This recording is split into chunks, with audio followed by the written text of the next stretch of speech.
All right, back again. Wanted to look at one of those verses that I probably hear so many times misquoted out of context. In fact, it made me wonder that even any of the people I know what the real context is, right? And it's Romans 11:29, and it says this: "For the gifts and calling of God are irrevocable." And now, how I normally hear people use it is there's been some apostle or prophet or pastor or somebody, and they had an affair with their secretary, or they embezzled $1 million from the church tithe or something like that. And then, this nice, sweet Christian person will be like, "Oh, but the gifts and callings of God are irrevocable," as if to imply that somehow this person should still have the position of authority, or that we should trust their prophecies or something like that. Like, that's kind of the way the logic goes. And that's not what that verse is saying at all. That's not what it means at all. So if you've studied Romans, Paul's making an argument in chapters 9 through 11. And it's this whole deal about Israel and the place and plan of God, blah, blah, blah. And because a lot of Israel has had unbelief regarding Jesus, right? And so then he says, well, God's not done with them. Like, he still has a plan for them, even though most of them didn't believe. There's a plan even in that. So if you look at verse 28, right up here, it says, "As regards the gospel, they," speaking of Israel, "they are enemies for your sake." Why? Because a lot of Israelites persecuted those who followed Jesus. And all of the believers at first were Jews, right? "But as regards election, they are beloved for the sake of their forefathers," like Abraham and Isaac and Jacob, right? So because of that, "for the gifts and callings of God are irrevocable." Now, gifts, people, they misunderstand this because they do a casual read.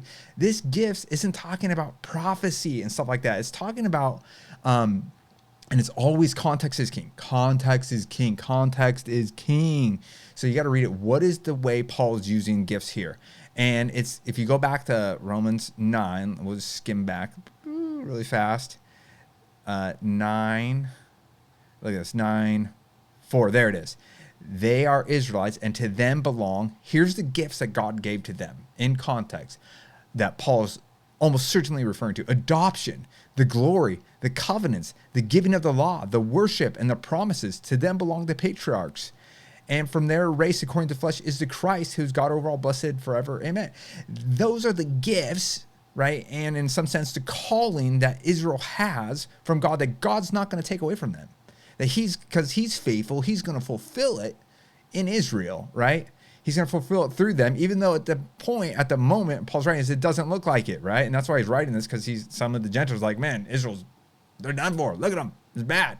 Paul's saying, hey, whoa, don't be haughty. You know what's going on here? Their gifts and their callings are irrevocable. God's going to see it through, even though there might be just a tiny bit of them right now. He's going to make it happen.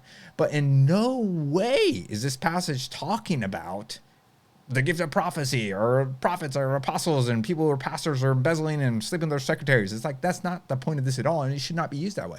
Some might say, hey, isn't there a general truth here, though, that all the gifts and callings of God are irrevocable? Well, if you're to say that, it doesn't really make a good argument, because Paul's not using gifts and callings like that. This is a corporate calling of a whole group of people, not an individual's calling or an individual gift, right?